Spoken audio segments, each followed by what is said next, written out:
本節目內主持人及嘉賓的言論純屬個人意見，並不代表本台立場。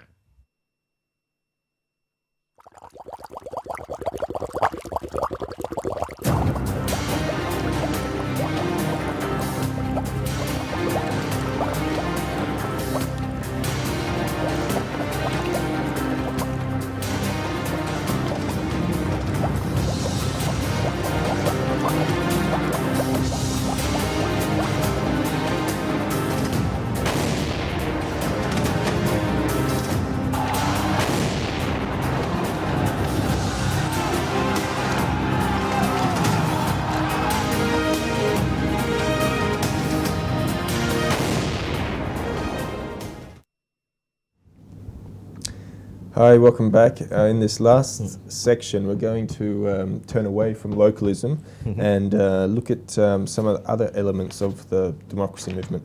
In particular, I'm interested in a protest that the League of Social Democrats organised this week against the Muslim ban of Donald Trump. Do you have the video there, Ben? Number 3?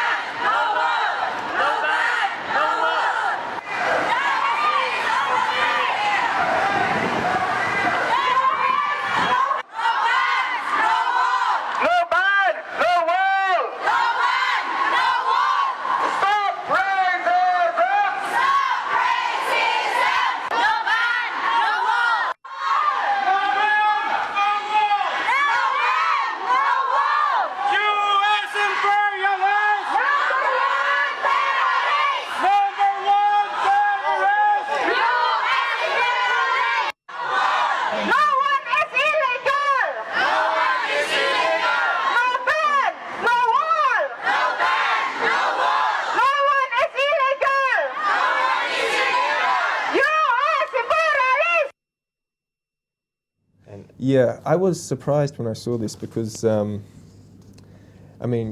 Hong Kong democracy movement, I thought, gets some type of support from the US, but some high-profile members of the movement that's protesting against Trump. But the interesting thing is that, the Hong Kong democracy movement is going down the path of ethnic separatism itself. We know, we have the Inspiration duo using the word Jina in the LegCo, and we have Chan Ho-tin and the Hong Kong National Party, Hong Kong Indigenous, Edward Leung and Ray Wong. They're all going down the path of ethnic separatism. So this is the new direction of the democracy movement. So I'm curious how the League of Social Democrats can they were calling Trump fascist and racist, and I wonder if they look at themselves or the democracy movement in Hong Kong, would they use the same terminology to describe the Hong Kong National Party, Hong Kong Indigenous, or the Inspiration? And actually, I sent Avery a message and asked him about this. I asked him, is it hypocrisy? And he said Avery, right? Yeah, Avery, the chairman of LSD, and he said current chairman. He said he wouldn't call the Inspiration duo and the Hong Kong National Party fascist or racist, but he said there is a right-wing element in the democracy movement that is small but growing. Okay, because they have always been the left wing. As we, some of us speculate that the funding is actually, from the Democratic Party of the United States. Wow. There's some kind of what's it called? 美國民主基金會, that kind of funding. Yeah. And since now the current U.S. administration, the new government Congress and everything, it's all in the Republicans' hands. So that means their income, the source of financial income is going to be hit. So when Trump gets into position, they're just resonating with whatever happening in the U.S. There are all these kind of protests. They're carrying the similar kind of slogans. It's anti-Trump. It's about racism, fascism, blah blah blah blah blah. And there's another stories because it's involved some kind of greater conspiracy. That is really, it's always interesting and juicy, and is always fascinating and eye-catching. But I would say, as per the conspiracies and all this stuff, and if they are sponsored by some kind of fundings or some kind of funds in the States, I would love to see some kind of more solid proof about that. Well, actually, if there are proofs, I would totally buy. Yeah, but it costs a lot to do, such a inquisition. Such an investigation, right? Yeah. So if there is any of our viewers has some kind of proofs, please send us.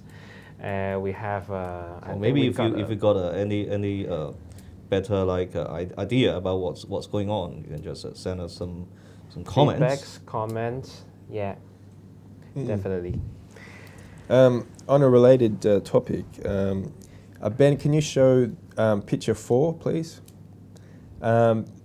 I saw this article this week from the, I think it's called the Socialist Alliance or Socialist Action. I think they're kind of part of the democracy movement, I thought, but I was surprised to see they call the Fishbowl Revolution the Mongkok Riot, which is the same terminology of the Chinese communists. And I think Long Hair was once criticised for calling it the Mongkok Riot, but I think he said it was an accident. He was referring to the charges against Edward Lung. Okay, thanks, Ben. That's enough of that.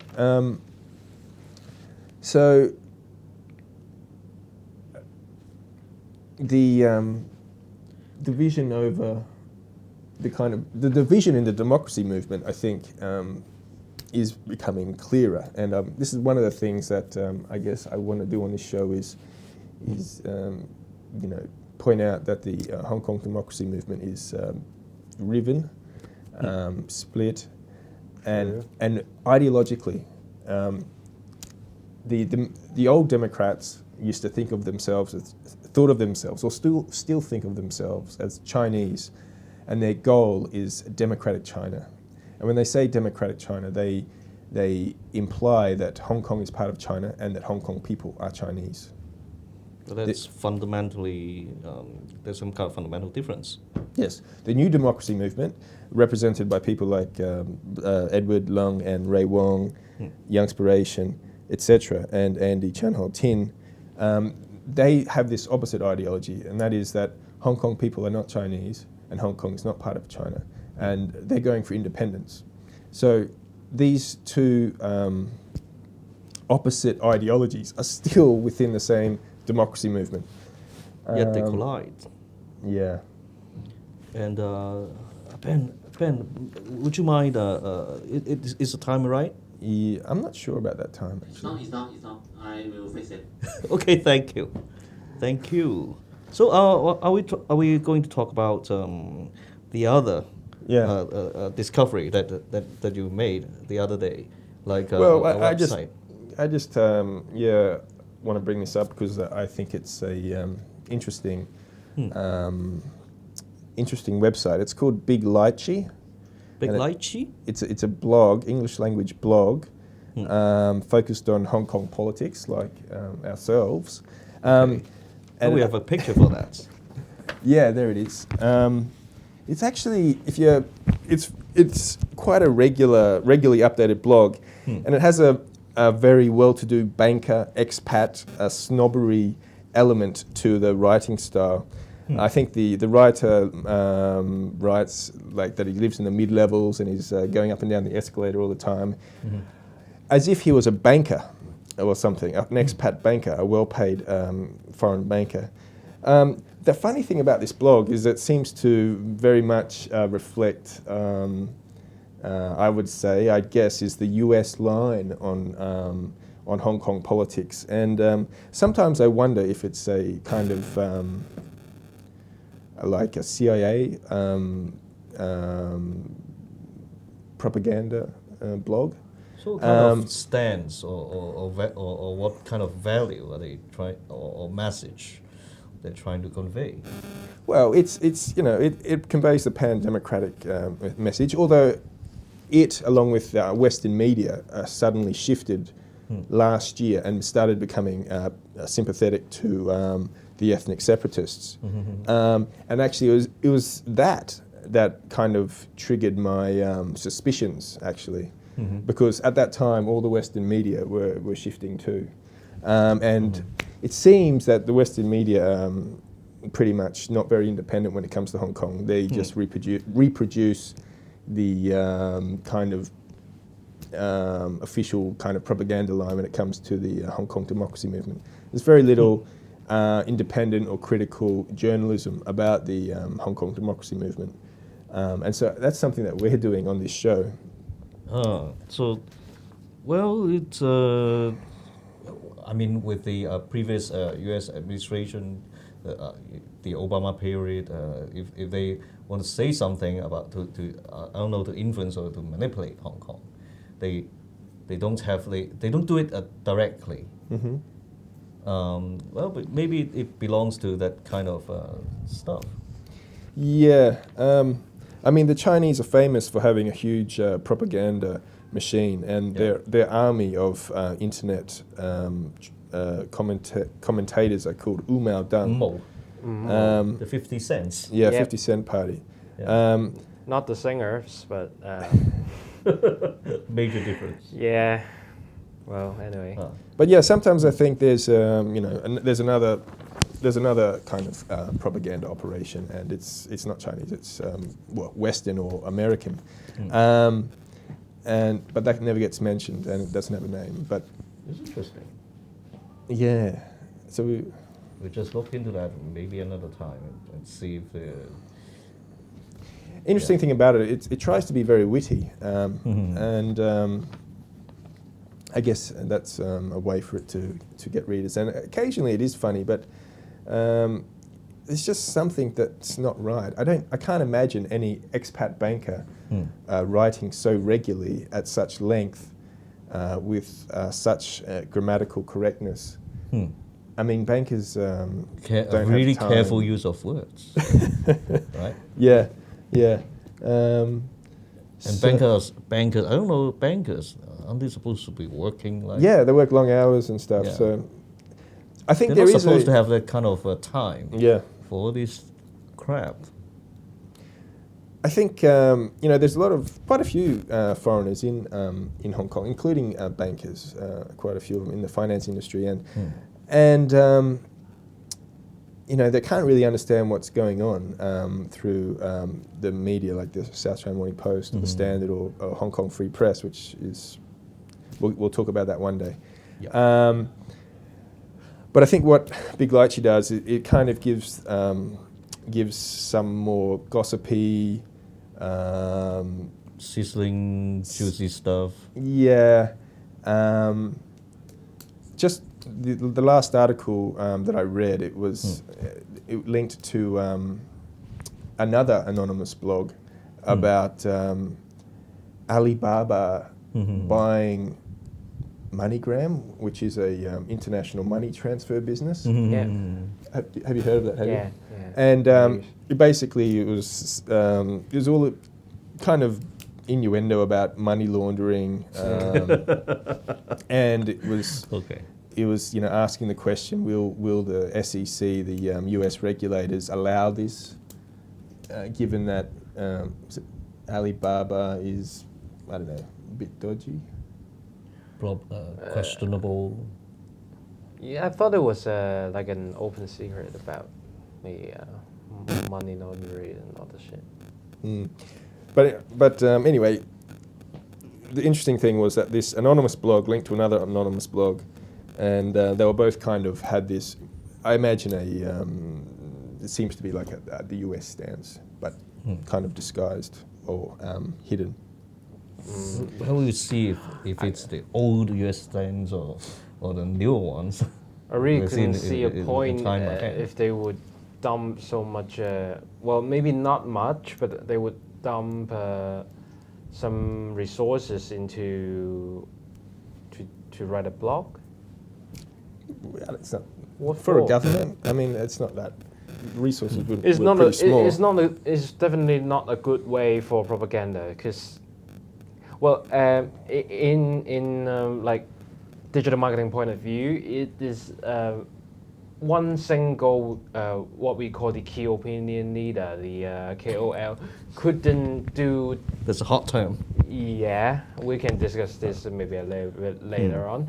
Anyway, one single key opinion leader, especially in Hong Kong, because it's so divided and shredded, couldn't do that much in terms of propaganda, in terms of to trying to switch the opinions of the mass. But the foreigners, there's not much for the non-Chinese reading foreigners in Hong Kong. There's actually not much choice to read. There's like South China Morning Post, The Standard, Hong Kong Free Press, RTHK, and Big Lychee. I don't know. I can't think of any others. Were they even? I don't know. I've never heard about this before. Not even from my other foreign friends. Yeah, I mean, it's just a kind of hunch I have. Probably, or probably there's another guy who imagined himself to be a banker who lives in really luxury places and doing kind of like what we call it 打飛機 on in the internet. Yeah. Masturbation. Online masturbation. Yeah, online masturbation. Opinion masturbation. And I think for the last couple of minutes of a show, I mean, for every show, we are going to bring out a special terminology, right? Yeah. About I think MJ has something for us, right? Well, I do, but well, actually, I would like I would like Ben to do so because Ben is more professional. Okay, so we didn't talk about it in this episode because we don't think it's very interesting. But the chief executive election is heating up. Yeah. But one word, perhaps that as if we got a choice. That's the problem actually, because actually everyone like the hawkers in the street or in the market are discussing about the election, which looks like they got a vote. They got to vote the chief executive. In fact, no votes. No one has to vote. And yet you guys are talking about this shit all day and night. Yeah, and little do you know that you're actually like promoting the whole thing for them. Yeah. Which is, in my opinion, is just wrong. Yeah, and that would be like authorizing the whole thing. Endorsing it, yeah. And endorsing it, like making it kind of legit. Yeah. But it's a fake election, as we all know it. Which is totally stupid. And although the Democratic camp got a lot of seats, 300 or something, which is a record. So 300 plus. But and plus some of from the localist camps. Really? Yeah, okay. they do. Changjak-to, was it? Yeah, let's see. I think we're about to finish. See you next time. Bye. Oh, we're still going. It's okay, and they're going to cut it off. Yep, we're done. Boom. Wow, we've done it.